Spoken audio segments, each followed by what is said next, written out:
all, today I'm gonna show you how to make a simple resin keychain.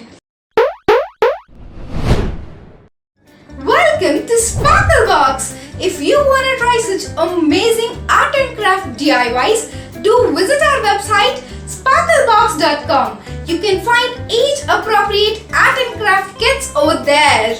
And do subscribe to our channel, which gives us a lots of boost up to make many more amazing DIYs. Without further delay, let's get started with our today's DIY.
Instagram by tagging us.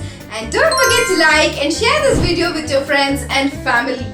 Share your thoughts about this video in the comment section below.